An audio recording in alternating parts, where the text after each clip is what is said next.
The same religion that's capable of hideous acts of destruction can also be capable of moments of healing, of restoration, and of hope. But educate a girl, and you educate her entire family. There is a sun within every person. When that anger sets in, write it. Write the letters, but don't send them. You never want to leave concrete proof of insanity.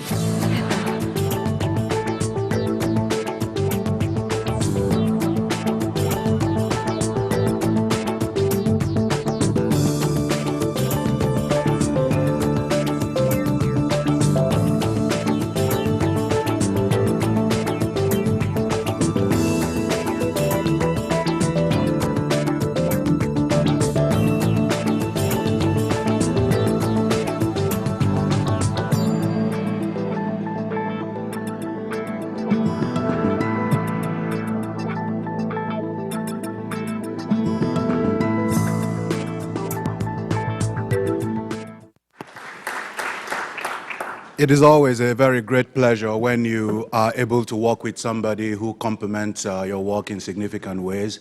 I am without Professor Stephen Misha's guidance, the ROFG would falter, and he's also quite equally responsible for the conference. Please.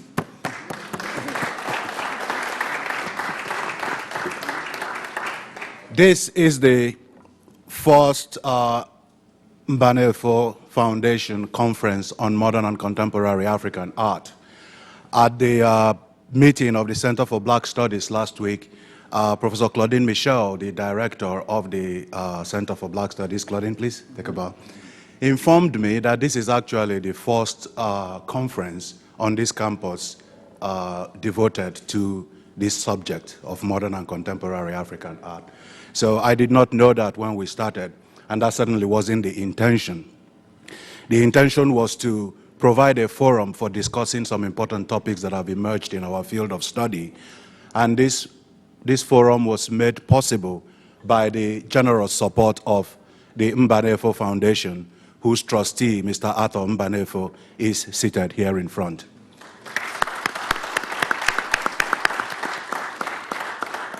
The Mbanefo Foundation provided the total funding for this conference, which is quite unprecedented in most of these kinds of activities. What we are gathered here to do, therefore, today is to evaluate the beginning of a new discourse on modern and contemporary African art at UCSB, which locates this university as a significant position and location in the discourse of African art and culture in general. This is something that's been growing recently and is quite significant. I'm going to hand over the microphone to Stephen Misha so he can introduce the chair of the Department of History of Art and Architecture. And before I say that, let me thank my students in the ARUTH 121D class who are here today. They have kindly agreed to sit in on this class. I did a little arm twisting, but you're all welcome. So, Stephen. Yeah. So please let me welcome and call to the podium Professor Peter Sturman, who is, as Sylvester said, the chair of the Department of History of Art and Architecture. Thank you.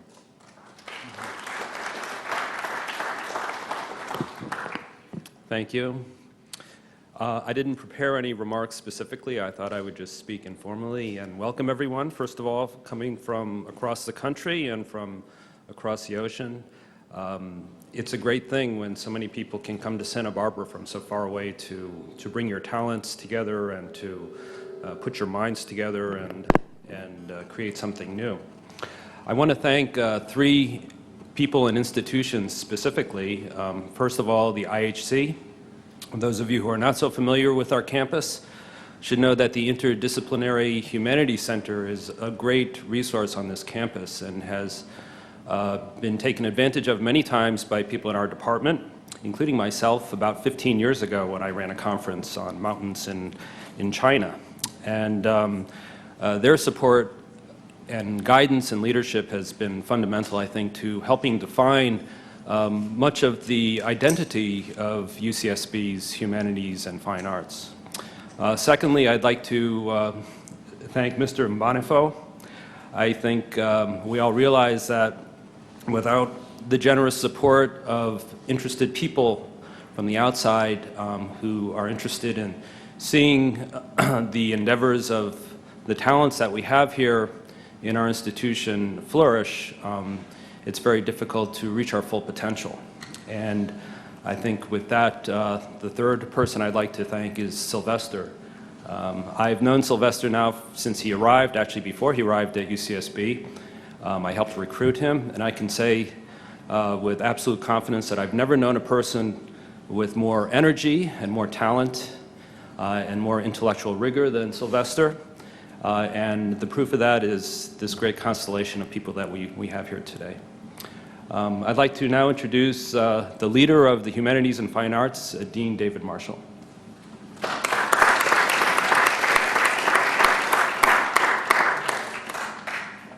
Thank you. I'm not usually introduced as the leader. Might give me some kind of delusions. Well, I'm very glad to be here just to offer my welcome to all of you who have come from out of town and those who have come from across campus. I met some of you last night. We are very proud of this conference, and we hope that it's going to inaugurate a lot of other events, not only conferences, but the type of interdisciplinary inquiry across the humanities and the arts and the social sciences and many other areas that this campus is known for. So we're grateful to the Mbanefo Foundation for its support, and the IHC, which really has this wonderful program of research focus groups which bring together faculty from across the campus, students, and then build upon the activities to create efforts like this as well. Last night at dinner, we were having a lively conversation about the problem of literacy in the world today, and I was making some disparaging remarks about Wikipedia and how students learn and where they get their information from. And as I was thinking about encyclopedias afterwards, I remembered, in fact, years ago when I read the entry on Africa in the famous 1911 Encyclopedia Britannica. As some of you know, the 1911 11th edition was really the kind of authoritative pronouncement of the sum of knowledge of the world, and in a way, still at the beginning of the 20th century, really kind of announced a kind of, not exactly an agenda, but a sort of a crucial perspective that was in some ways still a 19th century perspective, yet sort of defining what was going to be a very changed century. And I don't know how many people here have actually read that entry on Africa. It's really fascinating. But I began to think about what it means to be almost 100 years after that in a conference that's thinking about modernity and global identities in such interesting ways. It begins by talking a lot about geography. It's written by the librarian to the Royal Geographical Society in London. And it says there are three things that you really need to know about Africa. One is that there are no sharp divisions to mark the extent of the various races composing the population, that the number of what may be termed transnational people is unusually large. And then the most important point that's devoted the most amount of sentences is this: Africa, with the exception of the lower Nile Valley and what is known as Roman Africa, is, so far as its native inhabitants are concerned, a continent practically without a history and possessing no records from which such a history could be reconstructed. And it goes on to say some rather startling things about how the people there are basically children of the moment with no memory. And then the third point it makes is, well, we have to admit that a lot of this is really just conjecture because so little is known about this continent, which maybe should have been the first and the only point that they made at the beginning of this long article. But it struck me that this was, this seems, of course, shocking in a way, even, looking back to 1911. But almost, 100 years later, we know, of course, that there are many histories in Africa and in other places. But the question of modernity as we are entering the 21st century is really crucial. And the question of how culture and identity are defined in a global society really reframes a whole set of issues in sort of startlingly new ways. And studying art, I think, in this context is really important because it allows us to ask many of the questions, not answer, but to ask many of the questions that are posed by this conference. There's a famous adage that history is a story written by the winners.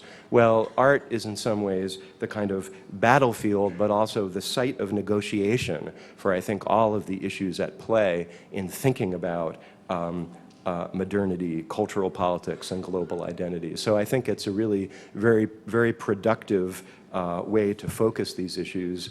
We're very impressed by the array of talent that have come here to participate in this conference, and I look forward to eventually reading some of the papers and the investigations that come out of it. So thank you very much. We appreciate it, and we hope that you have a productive conference. Thank you.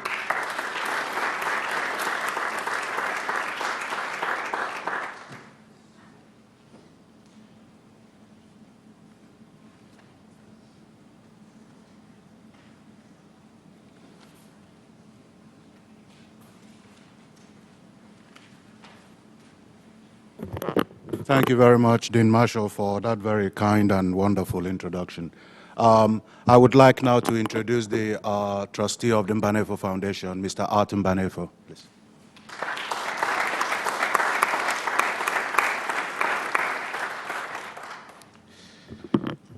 Distinguished ladies and gentlemen, friends of Africa, friends of the arts, I can't tell you how excited I am to be here today amongst such an impressive group of academics and professionals.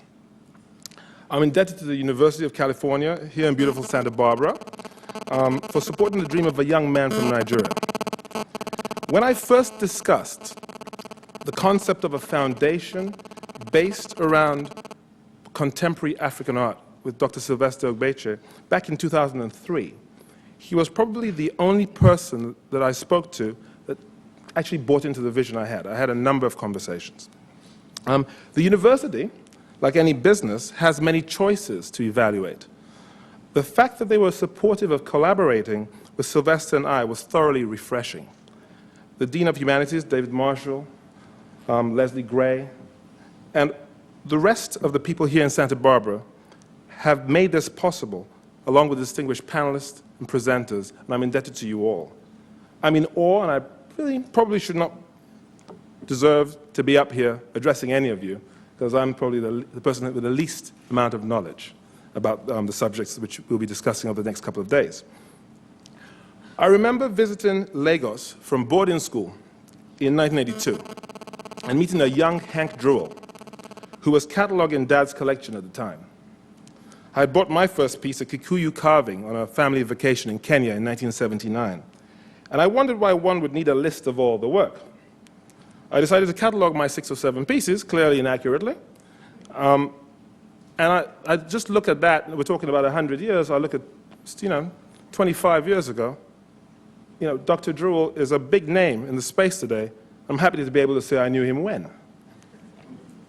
Personally, I can trace my lineage back 15 generations from my father's side to Odimegwu Boagu at Onitsha District Eze in the 17th century, and back to 1066 and a consort of William the Conqueror on my maternal grandmother's. I have Muslim cousins and I have Scottish cousins. I have Arab relatives and Asian relatives, and they are all African. Growing up in Nigeria, it was instilled in me at an early age that each of us on this earth is a custodian of our customs, and all of us belong to Africa, and she too belongs to us. The difficulty I often face today is representing to many scholars, collectors, and lovers of the arts that so many facets exist in the arts, all of which need to be acknowledged. Art for many of us is aesthetic, and for the rest is evolving life. Visual arts, sound and music, textiles and literature, religion and spirituality, politics, gender, sexuality.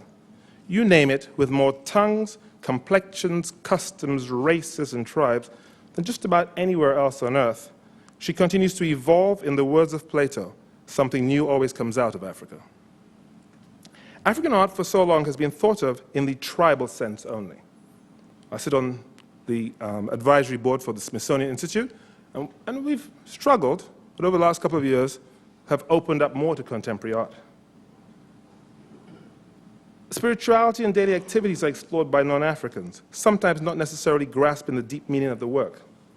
Contemporary arts then suddenly jump into photography, and I acknowledge here the work of Okwe Nwezo, my friend, which he achieved in a short century. Many of us have the same photographs at home in our parents' collections, and we're amazed that they fetch so much money today. Another approach, and a very thoughtful one at that, has been represented by Lala Esaidi, offering a refreshing base to open a dialogue on women's involvement in the arts of Africa.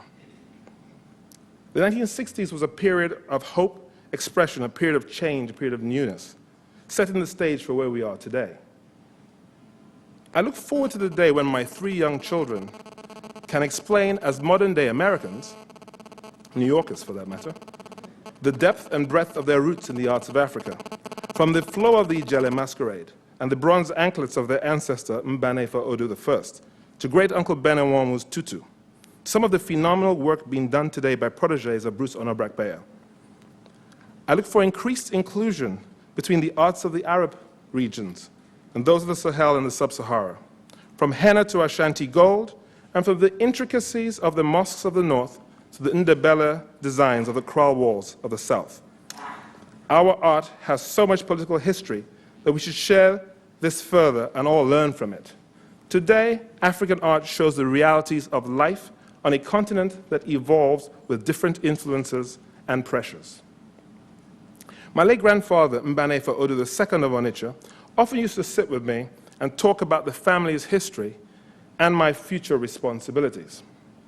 I see this first conference here in Santa Barbara as validation to conversations of over 20 years ago and the beginning of something that is vitally needed within African art. I'd like to share 2 gems of knowledge from the Odu II, who died aged 96 in 1994. The first was about the fact that Unilever, large Dutch concern, like many European companies, in the post-colonial era, bought and kept properties in Nigeria, houses, offices, things like that, in the hope of making a financial killing as the country went through development. Nigeria's independence was October the 1st, 1960. Well, 2 little problems. First of all, we had a little civil war. And that created a little slowdown in the development process. But secondly, was something more important. Africans do not sell their homes. It was the same thing in the UK until probably the 70s. You bought the home, it got passed through the family, you stayed in the home. Some people had their bodies buried in the backyard. You don't sell the house. That's very important, because that's what's happening in arts today. People buy African art, and they don't ever sell it, so there technically is no secondary market for it. One of the goals of my foundation is working with organizations to create a secondary market through broader awareness and an increased interest in the arts. The second gem is probably quite timely, as Nigeria just had its elections 2 weeks ago. There's quite a bit of unrest around those. My grandfather and I were talking during the Nigerian gubernatorial, so governors, elections of 1992, and he was remarking on progress. He told me that in the late 1950s, pre-independence, some questionable candidates would often attempt to induce voters online, when they're registering, to vote on their behalf by offering them cans of sardines. So he asked me, he said, today, it was in 1992, dubious candidates were handing out 20 Naira bills, Nigerian currency, like a $20 bill at the time, if you vote for them. He asked me, he said, do you know how much a can of sardines cost? Well, I was working in London at the time, I didn't have a clue. His answer, 20 Naira, so much for progress. Unfortunately, I cannot stay for the entire conference, as both my sons make their first communion tomorrow morning back in New York, so I'll be on a plane back. Don't want to miss that. But through Sylvester, I'm always available, with some notice, to pursue further dialogue on this subject, which is clearly dear to me. I should add that my father, Mbanefo Odo III, wanted to also attend the conference. He's 77, but I convinced him that it was quite a long trip, and that we're planning to sort of, I think the foundation is considering trying to work on having an exhibition of some of our artwork here. We have over 300 paintings, about over 400 or 500 artifacts, sometime later on in the year or into next year, and that would be the ideal thing for him to come out, do a little bit of spa, enjoy the beach a bit, you know, and make it a long trip.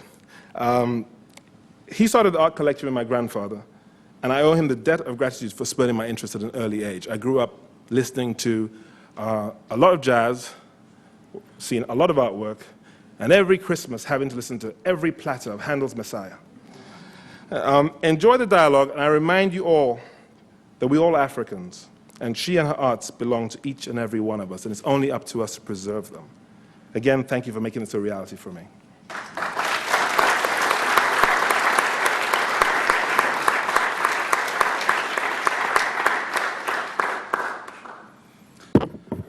Thank you very much, Mr. Mbanefo. Mr. Mbanefo probably underplays the tremendous impact he's had in several other areas. He's a financial titan on Wall Street, having worked in the financial world for quite a considerable amount of time. He was at one point one of the highest ranked investors with Credit Suisse First Boston, and he runs his own financial establishment today. We are going to take about 5 minutes to reorganize the program of the conference. But before we do that, I want to make a few statements on the logistics of our events here today. For the students who are here on a sign-in process, the first panel is lasting from 9:45, 9:50 to about 11:30 or thereabouts. We'd be grateful if you persist for the duration of that first panel. Secondly, about the conference in general, about the whole issue of modern and contemporary African art, of which we'll be speaking about a lot more today, I want to point out that there is something very important that we should also bear in mind, that the nature of scholarship in this field is something that is evolving tremendously at a very fast pace. In the past 10 or 15 years, there have been a lot of developments in the field which have actually had major consequences. There is only an expectation that these developments will grow. But what we are hoping to institute here is a critical foundation for further analysis, which then becomes quite a unique way to look at the problems of the present, because we want to subject our exegesis to much more critical evaluation in order to determine exactly what the foundations and structures of our field are. So in many ways, this conference is a groundbreaking event, which we hope will, spur quite a lot of different events as the time goes by. I hope to have another of these conferences next year, but we'll be talking about that as we unfold the program.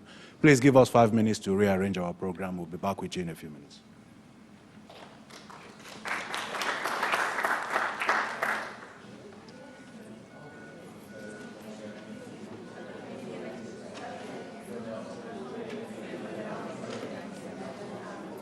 Museum of Art. Previously, she has worked at the Smithsonian. She has done extensive fieldwork in Senegal, West Africa, and is now working also in North Africa on research and exhibition projects. And her presentation today is Heritage Comes from the Past, Cultural Policy, Rhetoric, and the Problem of Contemporary Arts in Francophone Africa. So please let us welcome Kinsley.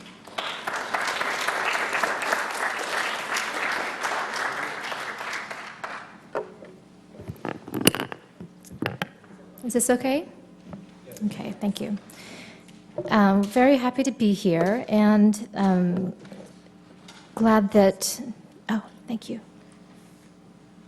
Is there someplace else to put it? Let me get you a small cup of water. Okay. Take this down. Okay.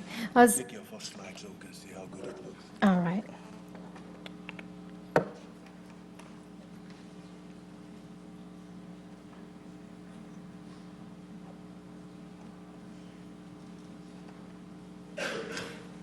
Okay. Well, thank you to UCSB and to Sylvester for organizing this. It comes at a particularly useful time for me because In the last year or so, I've been reflecting back on the work that I've been doing for the last 10 or 12 years and thinking about things in a different way. And this is the first forum I've really had to think about it and talk to it in more detail. And a smaller forum is more conducive to that because there are few enough of us that we can actually talk about it. And I'm hoping to get some feedback. So I don't really draw neat conclusions at the end with the express intention of hoping that we have a chance to discuss some things that I bring up. So in this paper, I consider the critical role of African cultural policies in shaping the institutional, ideological, and philosophical frameworks within which modern and contemporary African arts have been created and exhibited. To do so, I problematize the paradigmatic oppositions that structure the distinction between tradition and heritage on the one hand, and modern and contemporary art as articulated by policy rhetoric in Africa and implemented in museum and other exhibitionary frameworks since the colonial period. And a quick note on terminology. For the purposes of this paper, I may use tradition, heritage, authenticity somewhat interchangeably on the one hand, and then modern and contemporary, largely because that's in keeping with the way the rhetoric is articulated in policy documents that I was working with. And not to say that those aren't debatable terms, but for this, I want to not get bogged down in the terms and talk about some other issues. So as a point of departure, I focus on the West African country of Senegal, whereas in many other African nations, governing administrations have emphasized both cultural heritage and modern and contemporary arts. And here I focus primarily on cultural institutions in Dakar, the capital city of Senegal, because these demonstrate convergent issues of nationalism, globalization, and representation. The institutions embody modernity as defined as the images and institutions associated with progress and development in the contemporary world. And this is a definition offered by Bruce Nauft in a book called Critically Modern. And though museums constitute an essential component of this research, my intention here is not to critique the institutions and the policies that address national heritage. That's something that I and other scholars have undertaken elsewhere. Instead, I interrogate the more fundamental underpinnings that structure policies, inherent contradictions, exclusions, and ideologies. And to do this, I turn to literature exploring culturally specific concepts of time. When considered in the context of nationalist discourse, this body of literature provides a useful frame for understanding the disjuncture between tradition and modernity, and also between intranational and international dynamics of Senegalese cultural policy, while also resonating with related discourse in post-colonial states worldwide. This line of inquiry has emerged during the course of fieldwork in Dakar since 1995 and 1996. And at the outset, my research focused on three more or less separate trajectories. The state as purveyor of national identity through museum exhibition practice, political rhetoric addressing arts and heritage, and contemporary visual arts in the urban environment. And where nationalist discourse is concerned, two distinct aspects recur. One, government cultural heritage policy and rhetoric, invoking a traditional historical past. And two, national policies supporting the development of modern art in an independent state. The capital city, Dakar, provides a very salient site for this topic because of its long history of government-sponsored art initiatives dating back to the colonial period. As the administrative center of French West Africa, it was the point from which arts and cultural heritage policy was disseminated. Where do I need to point this, David? I'll just click. With the growing collections assembled in the 19th and 20th centuries, exhibition of those objects collected by French expeditions became an important priority both in France and in the colonies. Museums in each regional center in West Africa exhibit traditional masks and sculpture from throughout Francophone Africa. The intent here was to preserve a heritage in a disappearing past and educate the local people about what was being lost. And this is especially important and ironic in French West Africa because cultural tradition and expression were specifically targeted for change. The static image of traditional arts and culture presented in these exhibitions posed a stark contrast to new art forms produced by artists trained in the Beaux-Arts tradition, whose work embodied the dynamic modernization initiated through European contact. So contemporary arts figured into policy beginning in the colonial period, when the French colonial administration established a fine arts school in Dakar, and exhibitions of traditional art at the IFAN in the museum and were intended as sources of inspiration for the fine art students' work. IFAN is a museum of the Institut Fondamental d'Afrique Noire, so it was an broad-based educational mission which organized French scholars to go on these expeditions to collect information to educate the French and indigenous publics. While the colonial and independent administrations were both committed to political and economic change, where culture was concerned, there's an overarching theme of preservation, recalling the precedent set during the colonial period. And following independence in 1960, the Senegalese state inherited the IFAN Museum and its collection of West African objects from the colonial administration. This is the original building of the museum and the one where it remains today. The collection in the independent nation was reinterpreted by the independent state to invoke a lost heritage and to affirm a nascent nationalist identity rooted in idealized, ahistorical, and largely undifferentiated African past. The government, under the auspices of President Leopold Senghor, who's well known for his strident support of the arts, presumed that pre-colonial works of art represented the authentic heritage necessary to achieving a desirable future. This is articulated very clearly in a 1973 policy document. Exhibitions of such traditional art forms were said to illustrate traditional lifestyle lost to the chosen path of civilization and progress. And to this end, the IFAN collection that had been dispersed throughout the colonial centers in West Africa was centralized at the National Museum of Dakar. In this context, heritage connotes an authentic past that is pre-colonial, widely shared, and largely imaginary. While the government cultivated a unified Senegalese community through preservationist policy, it also announced a new national identity through the development of modern fine arts.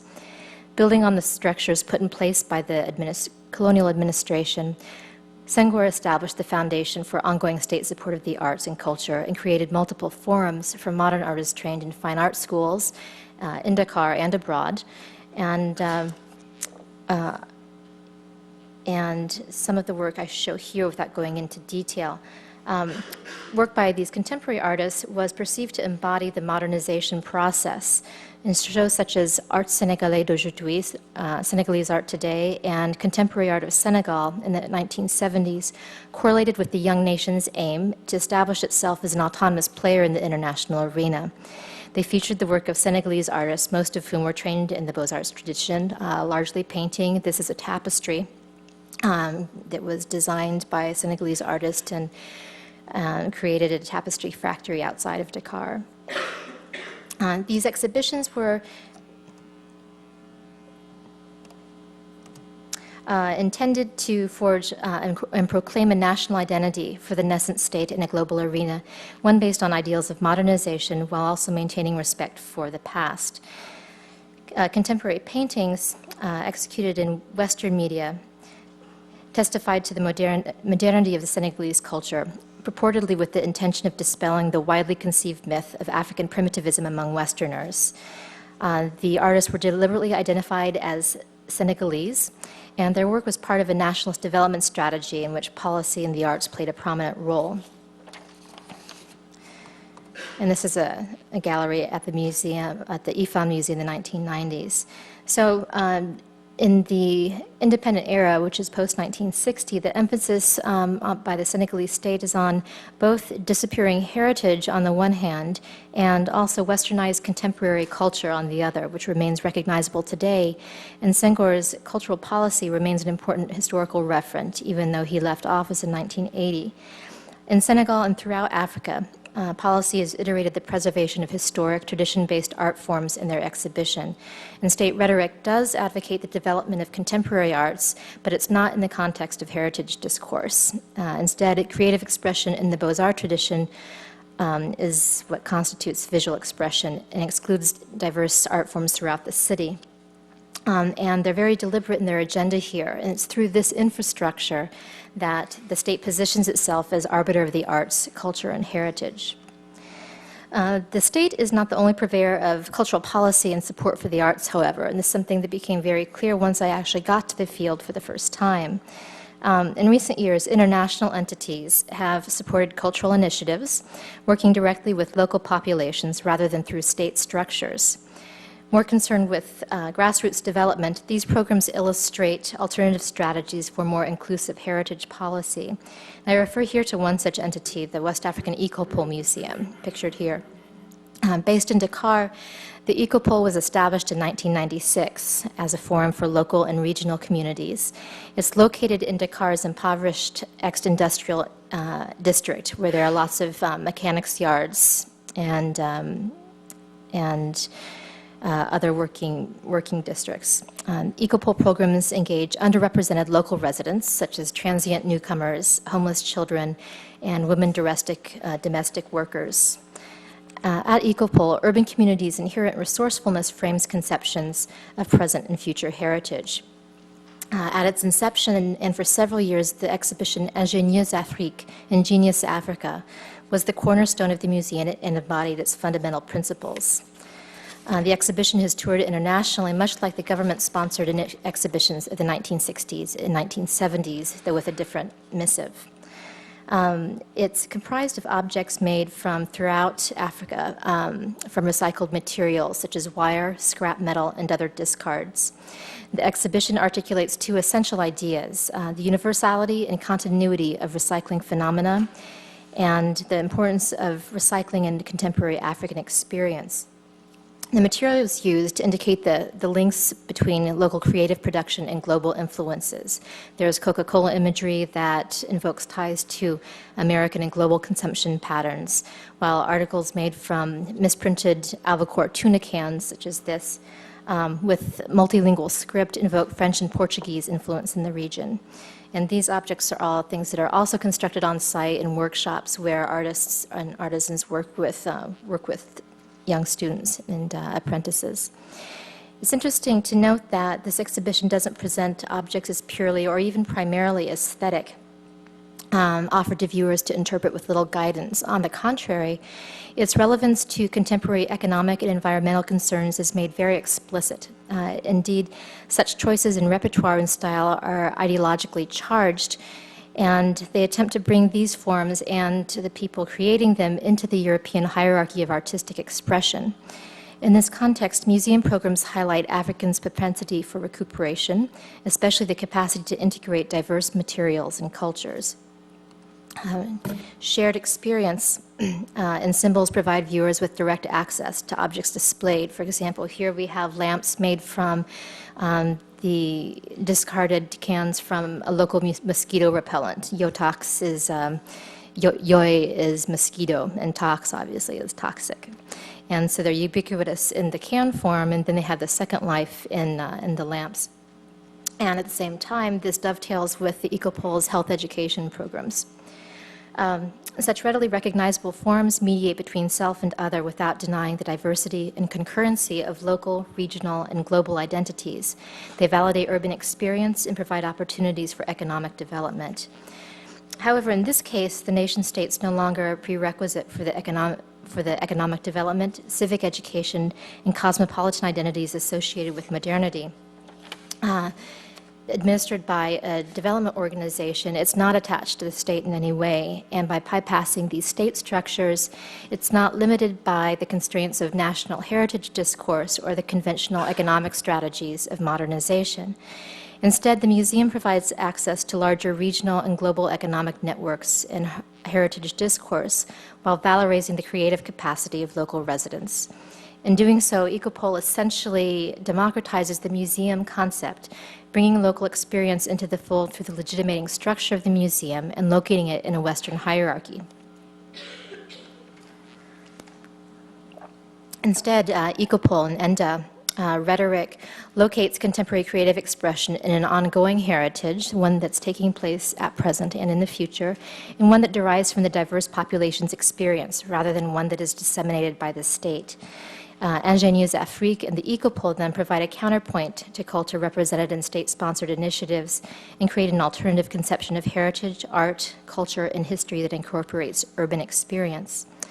When comparing these two concepts of heritage at the IFAN and at the Ecopole, each clearly has different sensibilities. Following independence, art institutions in Senegal were designed to promote a new nationalist community identity.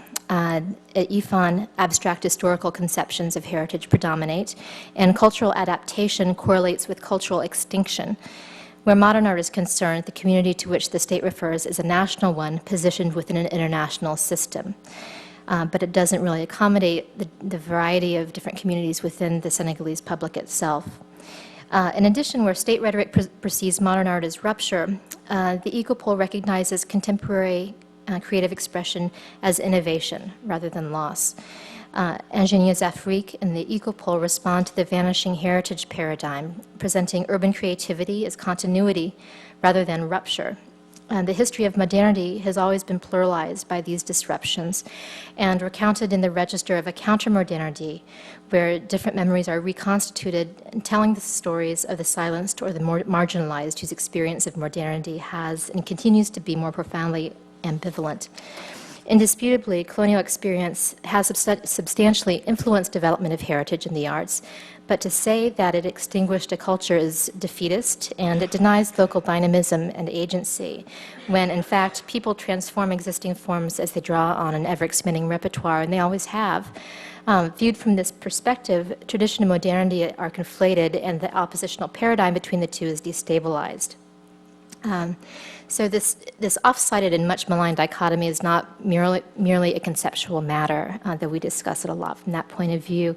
Where creative expression and cultural policy are concerned, it's a distinctly practical matter as well.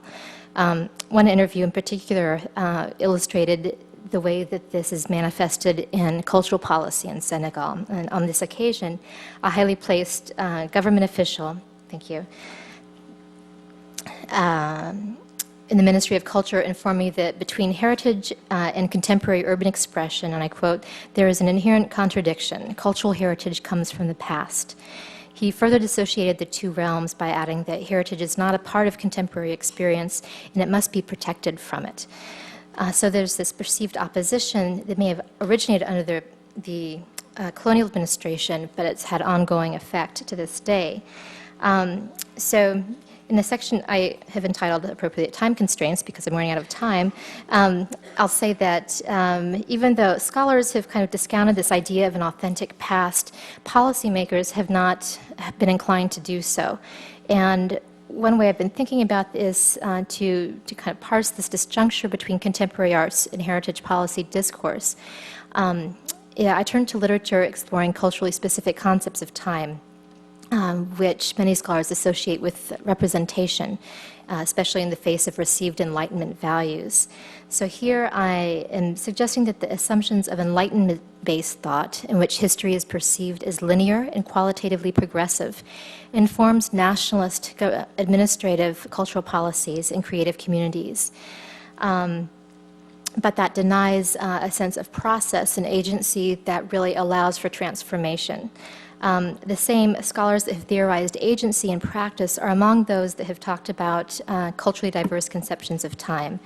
And Fabian, for example, in Time and the Other, outlines the origins of a linear history that coincide with industrialization and imperial expansion and fascination with natural history.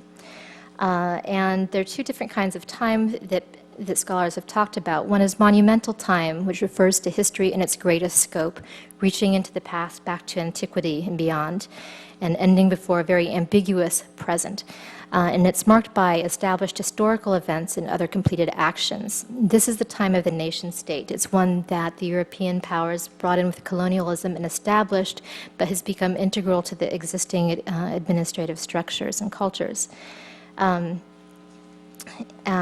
And as many scholars have suggested, Benedict Anderson, for example, national museums and state-sponsored exhibitions have been complicit in nation building, and they create temporarily unreal environments imposing an arrested time of aesthetic contemplation.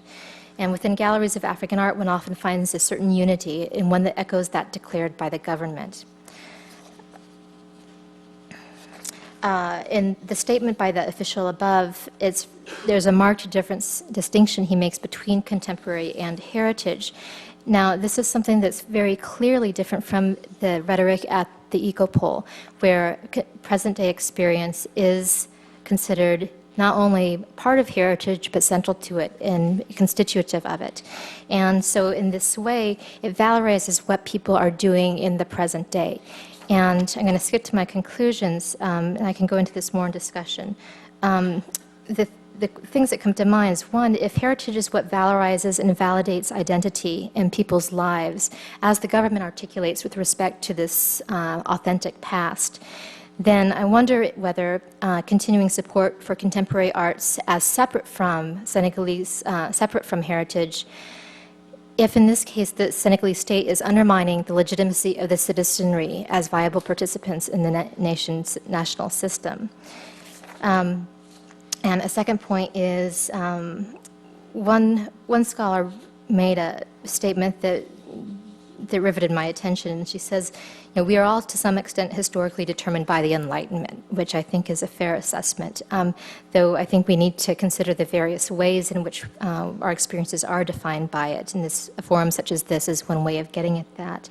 But in any case, the engagement of individuals with modernity and global processes is also an engagement with and reclamation of history, and constitutes a source of empowerment that undermines nationalist narratives. And this is from a book called Other Histories by Kirsten Hastrup. It's an excellent volume, 1992. But I wonder, is it possible that individual engagement with modernity and globalization, or that of more localized communities, need not necessarily undermine nationalist narratives?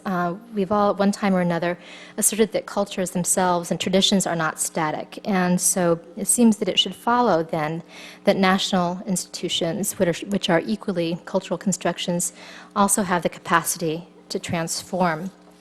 So, ultimately, what I'd like to do is get beyond, if not dispense with, this reifying language that I feel like we are forced to work with. And I'm not sure that I've done that today, but I'd like to continue thinking along these lines and find a way of accommodating a more inclusive vocabulary, or at least use the same vocabulary without contingent value judgments. So any comments would be greatly appreciated. Thanks so much.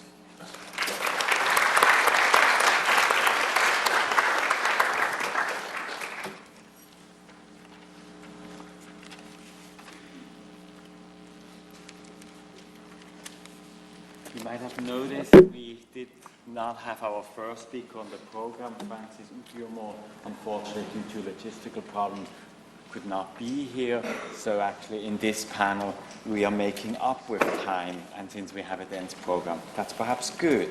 So we will have a discussion after the two speakers, so let me introduce you our second speaker, Stephen Wooten, who works in the Department of Anthropology at the University of Oregon. He has done extensive field work in rural areas of Mali for more than a decade, and his paper today is called "The Power of Kiwara is Awesome, How Traditional Bamana Culture Becomes Modern." So let us please welcome Stephen Wooten. I hope you can hear me okay. All right. Chiwara, literally farming animal in the Bamana language of West Africa. It means several things, and I want to try to tease apart some of those in the first few minutes, and then what I want to do is extend those basic comments into looking at some manifestations of Chiwara beyond the Malian kind of context. So on the Mande Plateau in central Mali, people use the term Chiwara in several different kinds of ways. They use it in referring to sculptures like the one you see here, classic antelope-style headdresses that they believe are linked through ritual power to a mythical being who came from the sky to teach their ancestors to farm. I'm sure many of you are familiar with this narrative and the story. They also use the phrase to refer to performers like the one you see here who artfully channel the energy of that mythical being, the Chihuahua.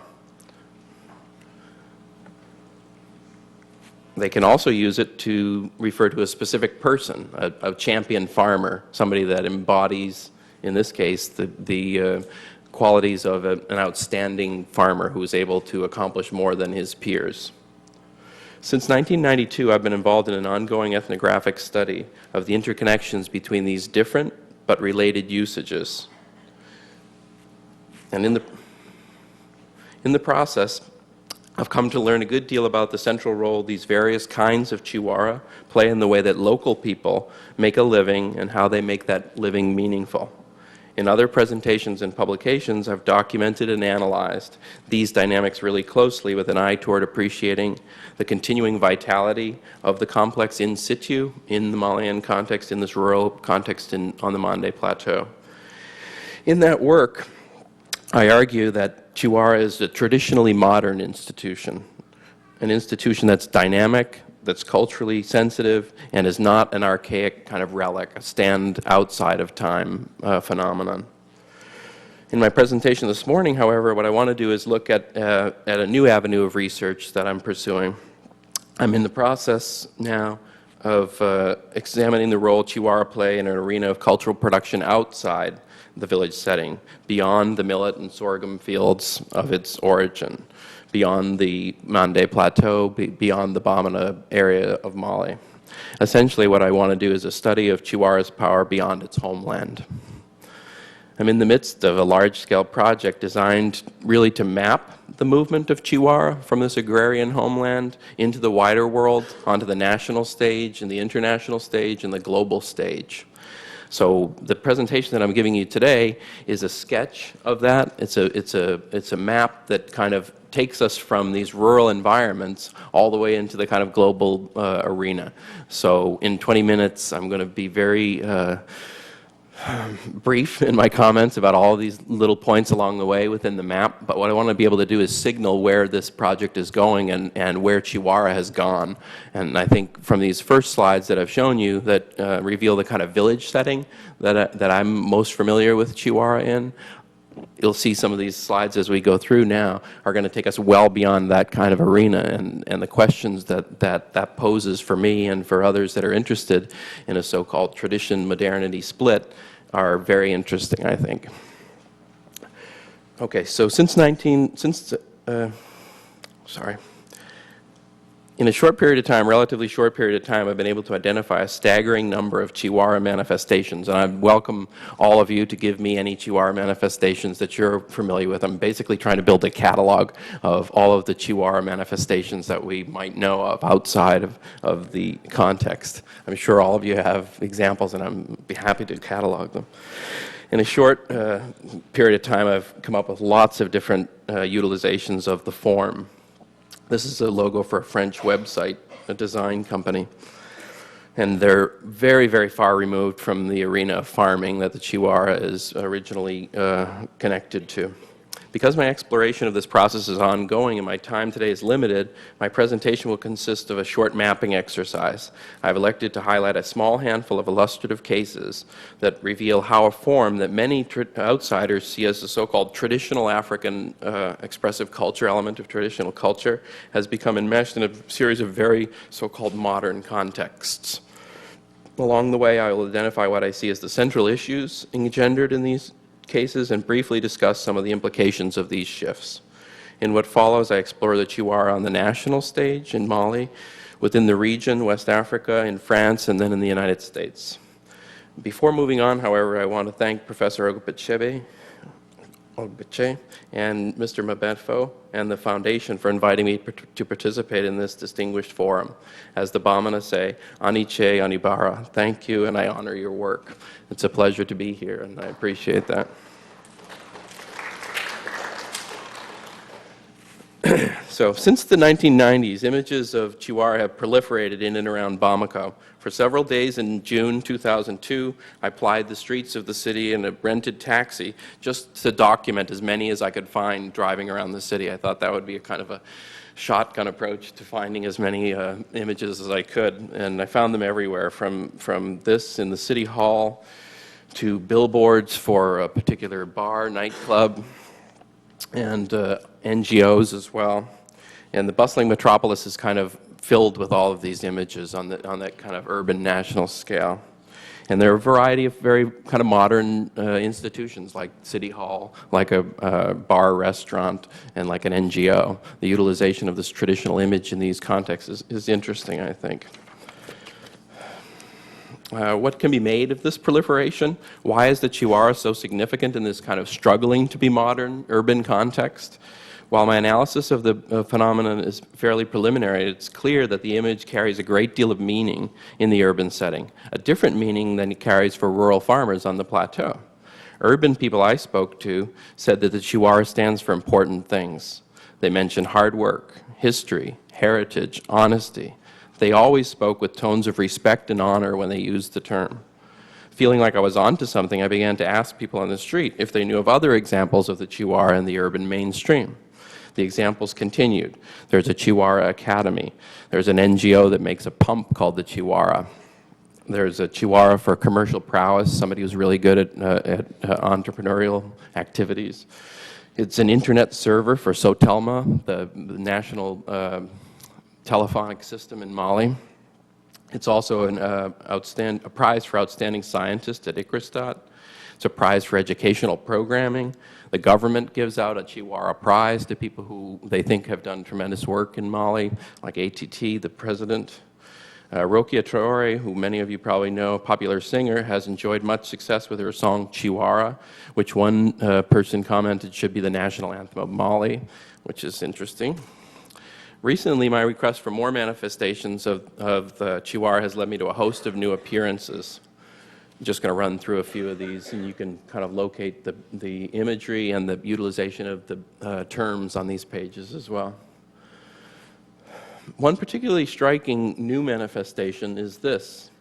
This is a Chihuahua card. It's a prepaid telephone card in Mali. So you can get your Chihuahua card in order to make contact with your people. So I mean, this is an employment of a traditional form, traditional icon, essentially, in this kind of a context for talking about buying a prepaid Chihuahua card. Takes us very far, very quickly from the fields of the Mande Plateau. Clearly, Malians of various ethnic backgrounds see Chihuahua as an icon worthy of attention. The champion farmer becomes the champion politician, the champion business leader, the champion internet server, and now the champion phone card. Chihuahua imagery is well established throughout the wider West African region in contexts that are relatively little connection to the Mande cultural or agricultural experience. This slide from Senegal, Cheikh Anta Diop University. The Chihuahua form is found in the seal here. And interestingly, in a kind of an interesting bit of bricolage, the image is blended with the Latin motto, Lux mea lex, light is my law. It's an interesting kind of connection from the ground up, from Chihuahua to their, to the logo here. It's also, as we've heard about, the Institute Fondamental d'Afrique Noire celebrates the Chihuahua tradition as part of its region's common patrimony.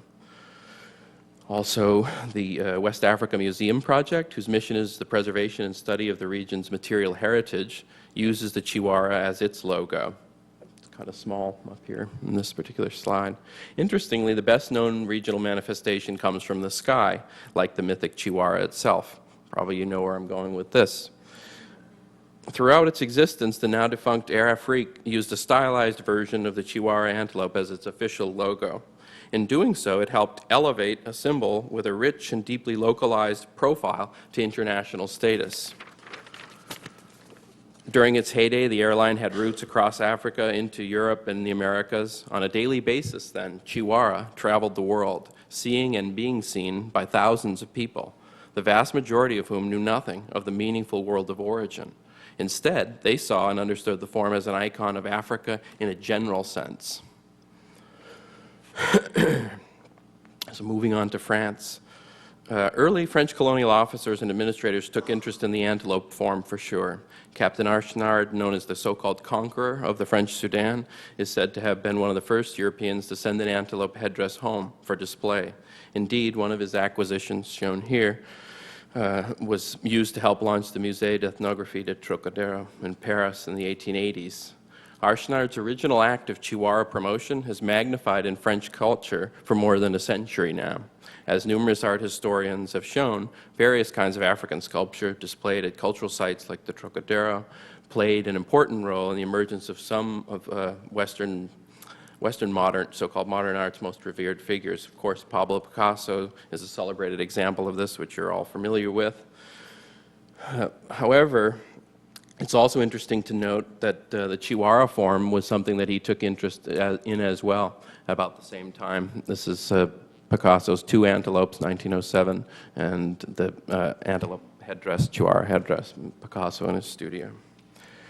In the mid-1920s, we also know, through the work of art historians, about the connection between the French stage and the production, the creation of the world, which is shown here. This is a kind of a progression. If you look at Lager's study of the Bamana antelope for this production, the creation of the world, the source of that sketch, and then the ultimate manifestation in the costume that was used in the production itself. It's the early part of the 20th century. These connections are pretty tight. Chihuahua is clearly getting around at the beginning of the 20th century. Just last year, the Musée du Quai Branly gave the Chihuahua its own full-scale exhibition. Clearly, from the late 19th century to the early 21st century, thousands, if not millions, of museum goers and culture seekers in France have seen the Chihuahua and have been seen by them. In the process, the form has informed and shaped perceptions of Africa and Africans for generations of modern, so-called modern Westerners. However, the reach of Chihuahua goes well beyond high culture in France, so-called high culture. In my research, I have discovered Chihuahua in an amazing realm of contemporary pop culture. The French musician artist known as Qual has embraced the Bamana world in Mali, and its Chihuahua tradition in profound ways, profound and deeply intriguing ways. Qual took part in the famous Festival of the Desert in northern Mali that some of you may be familiar with in 2002, and was impressed with the local musicians and the artists he met and with the overall culture of Mali. This led him to an ongoing engagement with a series of Malian artists, notably Tiken Jah Fakoly, and to a wider engagement with the challenges of life in Mali.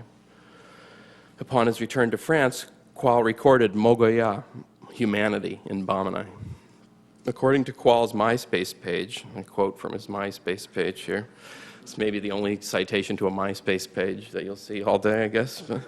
Okay. At the time, introspective and open to the world, this opus is conceived as a voyage in which the cultures of various countries are engaged in a fascinating dialogue. Not less than 12 languages and 28 musicians from India to Andalusia are joined together on this recording. The release has 3 Bamana titles on it, all of which are sung by Qual in the Bamana language. The lead track on this release is called Chihuahua. In the song, Qual draws on the Chihuahua complex to speak to the Malayan people, in a sense, to praise them, to motivate them to achieve their highest good.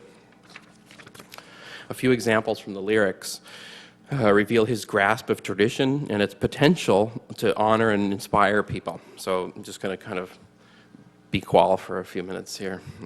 I actually have a video that I want to show where he sings, but I want to go through a few of the lyrics just quickly.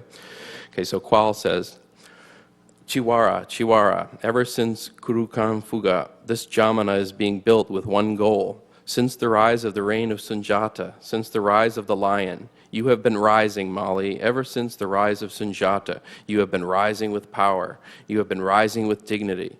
You have been rising with a great ideal. And then later in the song he says, you must remember that you are the stars of Africa. You must remember that you are the torchbearers of Africa.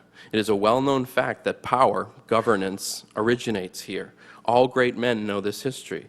All Africa knows this history. The entire world knows this history. All Euro-Americans know this history. Do not be fearful of anything. Stay bold and do not regret anything. Praise for your happiness. A chorus of Chihuahua, Chihuahua goes through the background of this whole song. The Chihuahua imagery goes beyond the lyrics also. And if we can see, I'm going to try to show this video clip. It's maybe a little problematic with the technology, but we're going to try to see if we can get it to run. So if you bear with me here, I'm just going to escape here for a second and minimize this if I can. And then see if this works. If there's anybody here who the technology person is, let's see if we can just run one. Here it comes. I don't know if we can just get this screen.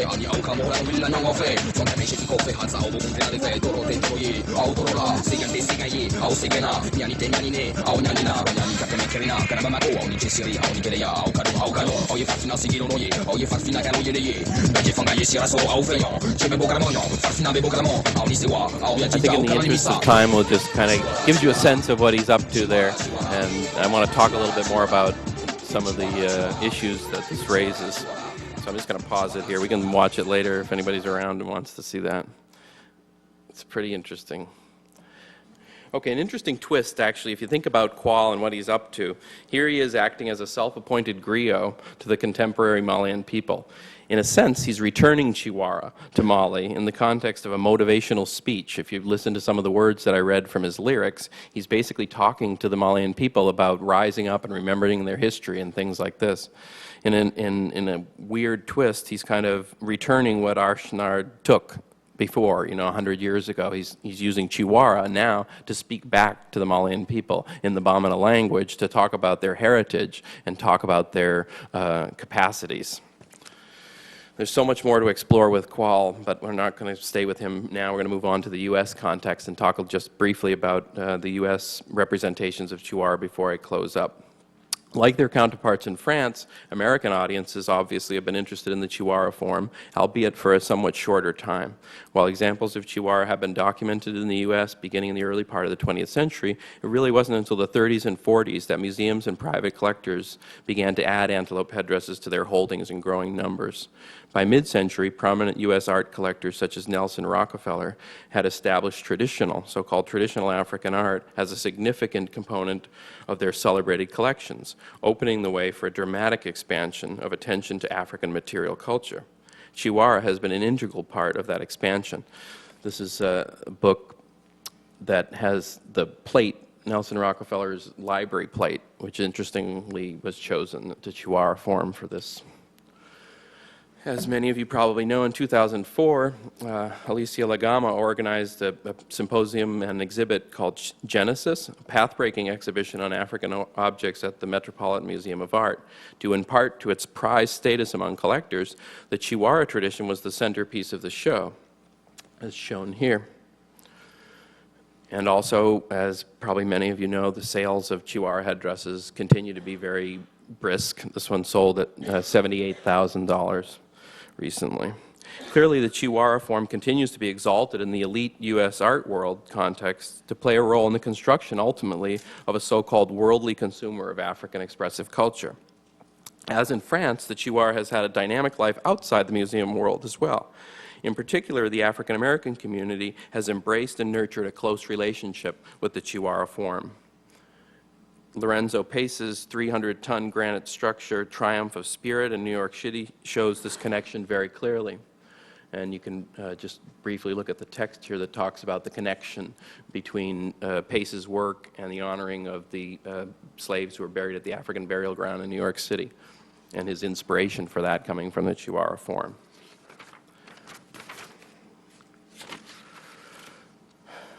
There are various expressions of this in popular culture, and some of it in more profound places as well.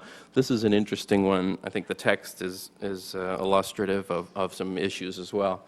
Cassandra strikes a pose at the museum next to a chihuahua, a stylized antelope mark from the Dogon tribe of Mali that represents a mythical being who taught man to farm. It's an interesting kind of telling of what this object is and what its sensitivity is to communities that might be interested in purchasing this.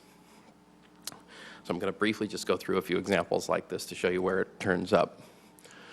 Okay, this is a quilt by Roland Freeman, incorporates the Chihuahua form in support of a Kwanzaa celebration. This is a very common place to find Chihuahua, actually, within the context of Kwanzaa celebrations and Kwanzaa expressive culture associated with that. The dance troupe also in the dance theater carries. The late African-American dancer and choreographer Charles Moore is well known for integrating so-called traditional African dances into his troupe's repertoire, in the process establishing his place in the realm of so-called modern African-American dance. He's credited with bringing the Chihuahua form to the American stage in the 1980s. The dance theater that carries his name still performs the Chihuahua headdress under the direction of his widow, Ella Thompson Moore. The last example, Jean Lacey used the Chihuahua image and drew on its storyline for inclusion in a dramatic set of stained glass windows completed for the St. Luke United Methodist Church in Dallas. As you can see, right down here, the Chihuahua form. As these select examples illustrate, members of the African American community have engaged and employed the Chihuahua in their efforts to forge meaningful connections to what they see as themes from their generalized African heritage.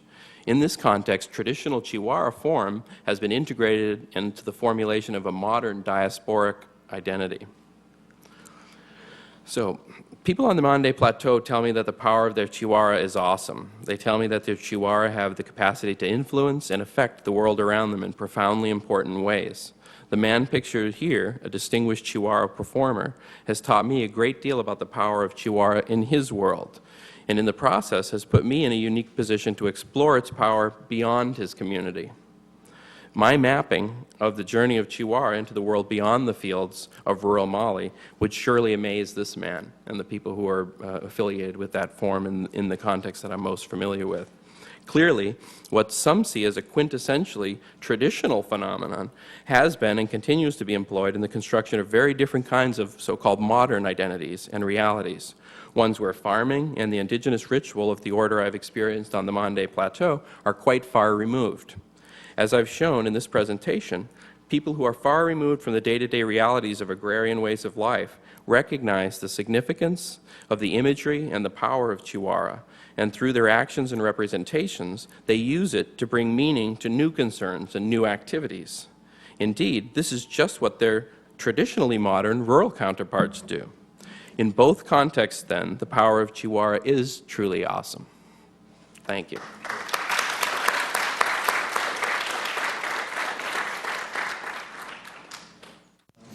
You know, the issue that comes up now is the issue of whether or not the state is exceptionally weak, particularly given what's happening in France now in terms of how the state is typically constructed, and, you know, the idea of who gets, in a sense, incorporated into the state. So in Senegal today, the kind of vital forms really seem to be things that often refer to the United States, like rap idioms or idioms that are very much focused on another kind of referent other than France. And I'm wondering, in the work that you've looked at, whether you see this kind of opposition going on. On the one hand, you know, the idea of the post-colonial state related to France on the one hand, and the fact that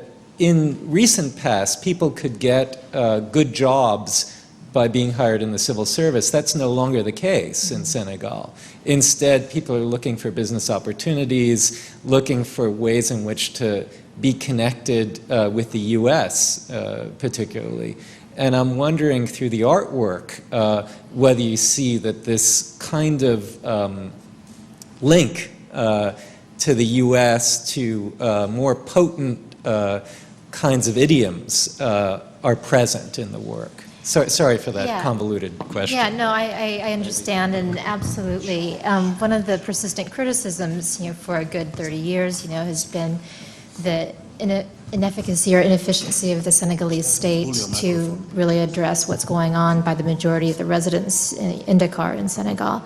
And the way I think they conceptualize what constitutes art is representative of the limitations of their approach to it.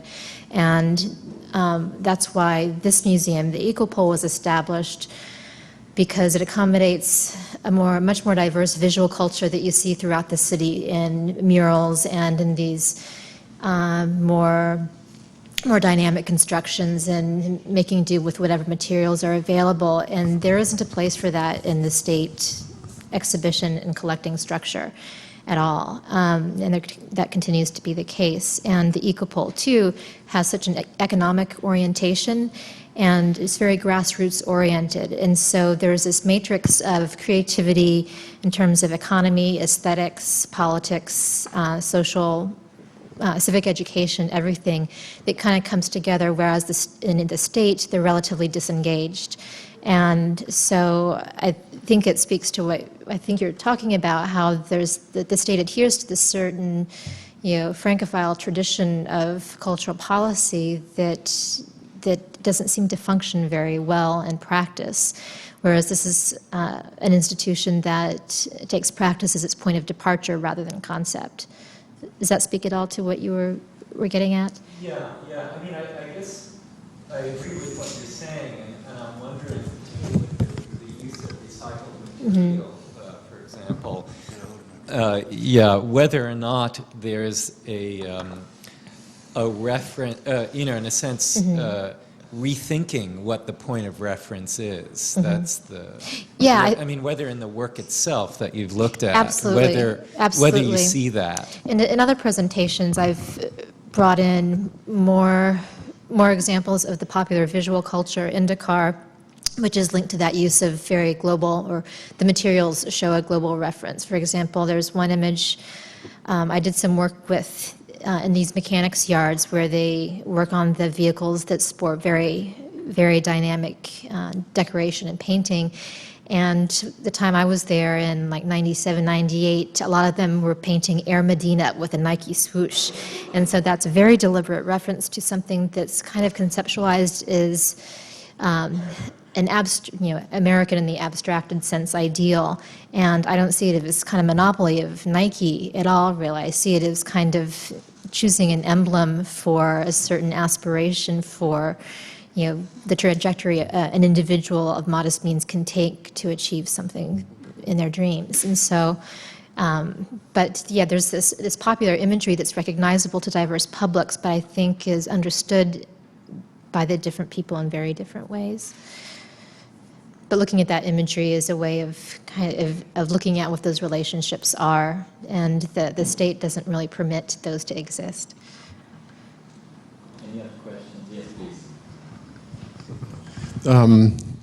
Stephen, I enjoyed your presentation, enjoyed both presentations. I was particularly struck by what I think of as a kind of Tikiization of the Chihuahua.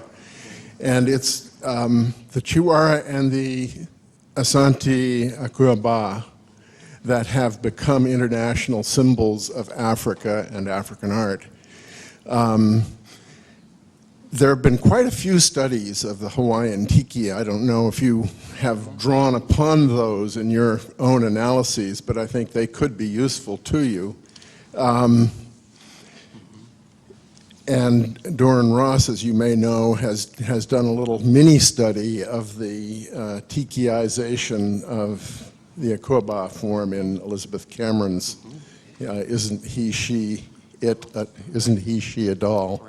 The UCLA Fowler publication. But it's a wonderful avenue of research, and you've uncovered a lot of good stuff, and I'm sure it will continue to proliferate. In fact, as you may know, an American African sculptor by the name of Kofi Cole has taken this as his own logo. Oh, really? Okay, great. Thank you. Yeah, that's great.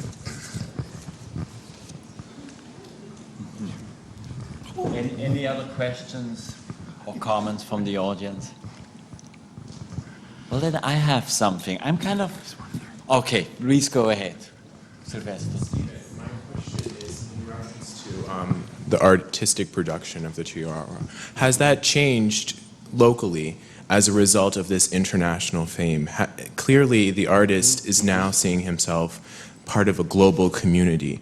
And I'm wondering how that sort of insight and this attention has sort of changed artistic production. And has that shaped, has it maintained its traditional aspects, or has it taken on a sort of this idea of a commodity? Are we seeing market saturation on a local level?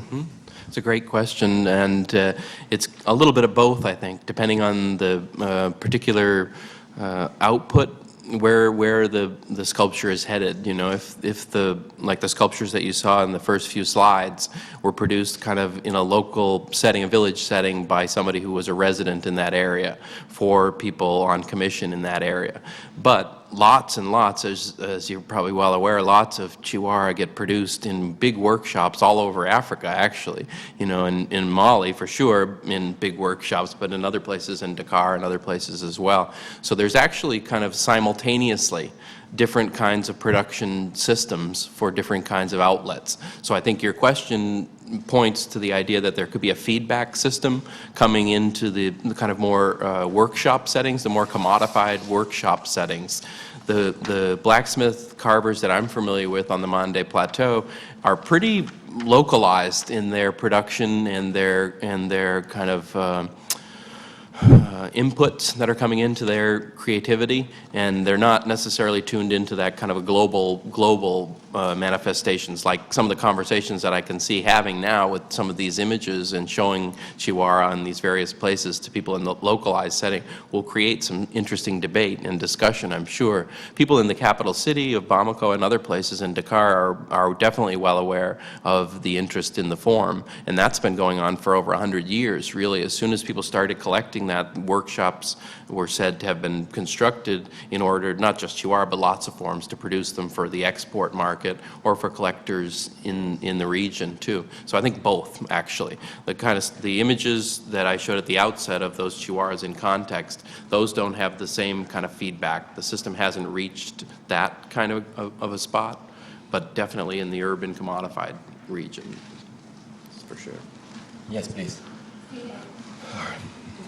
Just to feed off of that question, how have you brought chihuahua home? And have you integrated that into your research techniques? Interesting that last slide, if we put up the last slide with that chihuahua performer who was looking at the chihuahua headdress that was being made, I actually commissioned a pair of headdresses myself to bring home to utilize in my teaching and to have in my office and things like this.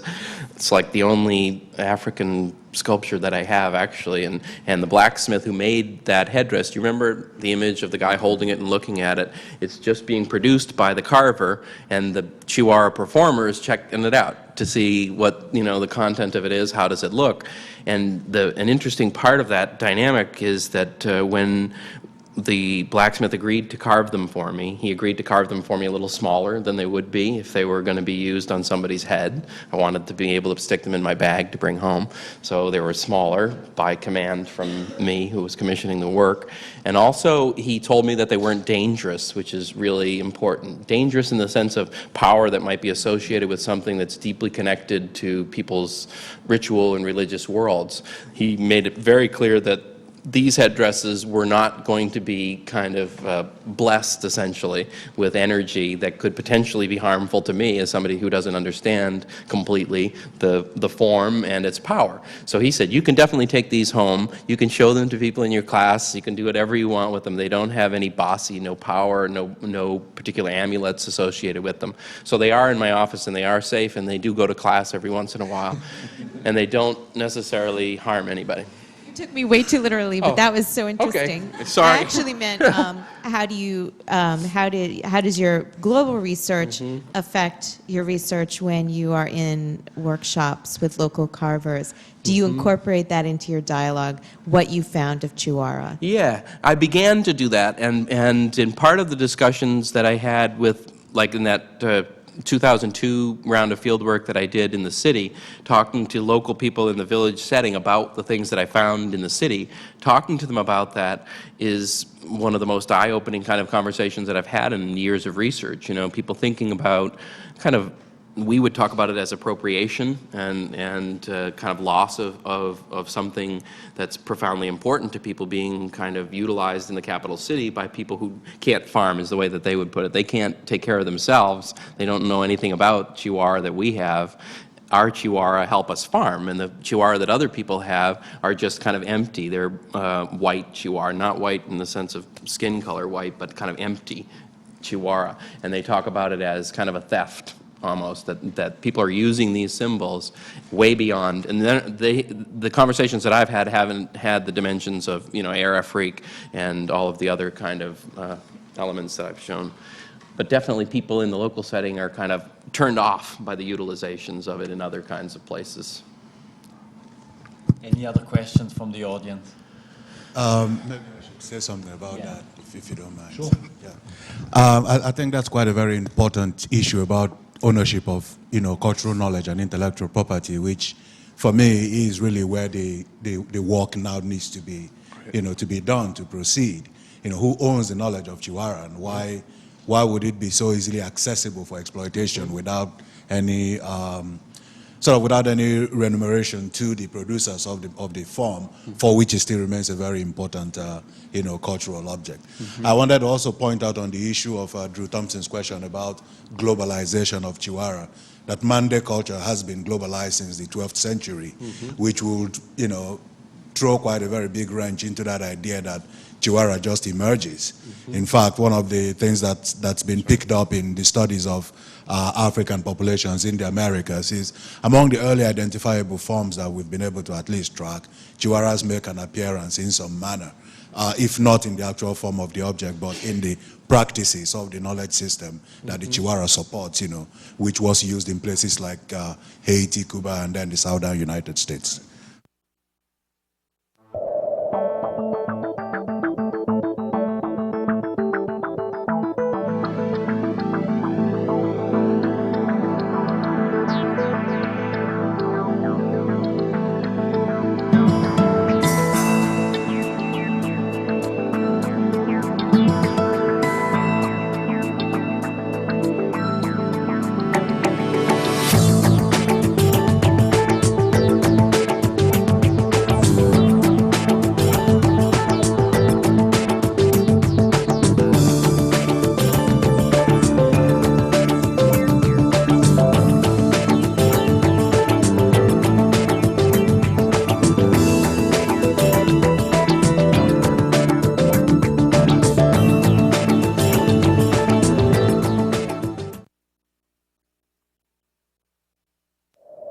The same religion that's capable of hideous acts of destruction can also be capable of moments of